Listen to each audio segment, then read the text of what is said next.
Well, my first guest is called upon by iconic retail companies like Disney, M&S and MasterCard for her advice. And she's been keeping a sharp eye on the move into AI.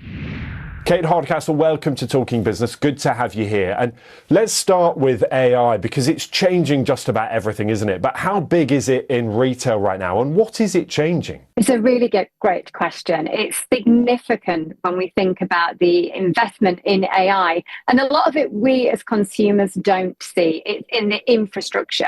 So it's predicted to be trillions, where we're seeing retailers and organizations that support and supply the chain making impact by investing in things that ease that supply chain particularly. So a lot of it is happening behind the scenes, which creates greater efficiency and opportunity for us as customers.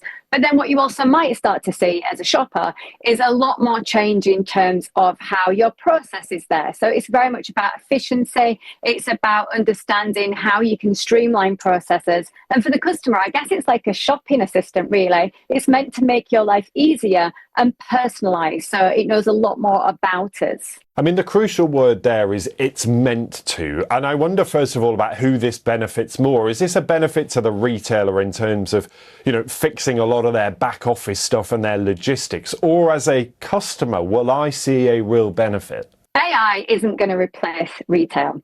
What it's going to do is shift fundamentally how it operates. And what it really will do is show up weakness and perhaps where we only buy because it's just simple to do so. So yes, retail is investing significantly because that process will help. Let's think about something like buying in stock to sell. If you've got AI in place that's going to tell you what to buy, what quantities, and how much to sell it for at peak times and lesser times, that's going to mean your business can be significantly more valuable on the bottom line. You're going to not have overstock, you're going to have stock in at the right time, and that's going to mean that you're using everything from weather forecasting to trend forecasting to make your life easier. So yeah, that's massive when it comes to the business side of the equation. But what we're not going to lose is the human touch of retail. It's going to help us with efficiency. It's not going to replace the wonderment and the whimsy and the excitement and exploration of the human touch in retail.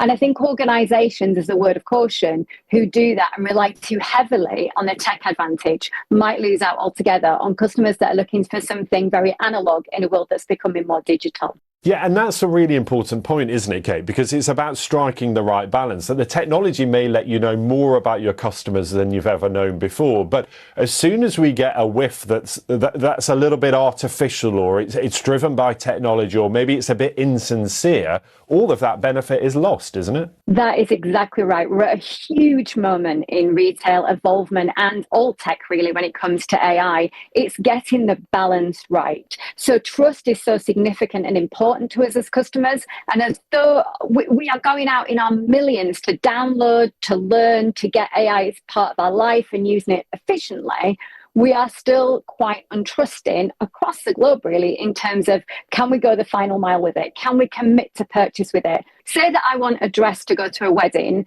and I don't want to just look for a pink dress, but I want one that's going to work in the climate that I'm going to, it's going to pack easily and not crease, and it's going to be a certain price. Then the AI might really be able to help enable me to get the speed done quicker. But actually, if I'm looking for something that suits me, that I really feel comfortable with, I still want to go that final mile by myself. And this is what it's all about, Ben. It's a balancing act of how we get organizations to serve us well with AI, but not feel like our lives have been completely taken over and we've lost all opportunity to change our mind. Yeah, and Kate, you work with a lot of big businesses, don't you, advising them on what retail will look like in future.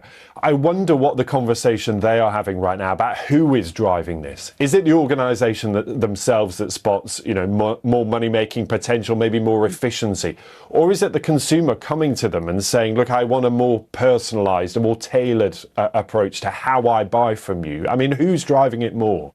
If consumers really have a brand that they trust anyway or feel good about, if the brand is really conversing with you as a customer and making you feel like you're in this journey and you're making options all the way through, that feels good. When it starts to overtake or feel too automated or look like a veneer, that's something else. And I will just say as well, Ben, we're not talking about what AI can do for enablement of competition in retail. just think how many more organizations will be created, because it's so easy to set up an e-com store and get stock for it now. So that again is causing pain points, because big brands want to know how can they still have the lion's share when there's so many new entrants and it's done so easily. Yeah, and those barriers to entry are so much lower, aren't they? And I guess the other thing we might all be wary about is data security, cyber security, ID theft. I mean, there's one thing handing over all your data when you see a tangible benefit of doing so, but quite clearly people will be worried about how that is used and the ethics around how that data is used. You're so right to bring out cybersecurity.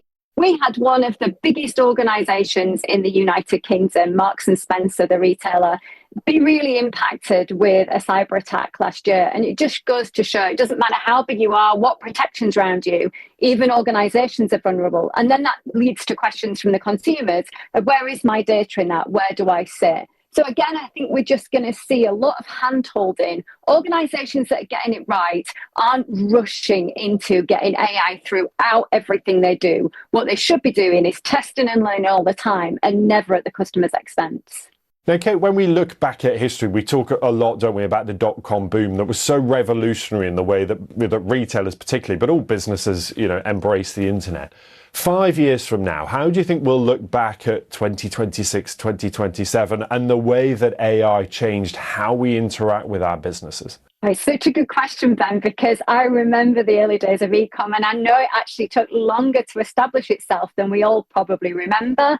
There is so much work afoot, trillions being spent, and AI is moving at a speed of light. But this is the thing. The consumers are learning at the same time as the organizations. We didn't used to have that in the e-com days. We were working behind the scenes. The customers were just graduating that process throughout. The consumers now have AI and personalization at their fingertips too. 2026 into 27 is going to be an absolute memorable year in the way that retail evolved. Not changed forever, not overtaken by AI, but it fundamentally shifted into something that could move quicker, easier, and more efficiently, whilst human touch, personalization, and just being different and engaging still will rule. And that's where we're going to find the storytelling and the authenticity really needs to shine through. Those are the organizations that will make it kind of AI is not the story here, it's how it's applied. That's the story. Kate Hardcastle, so good to talk to you on the programme this week. Thanks for being with us. Thank you, Ben.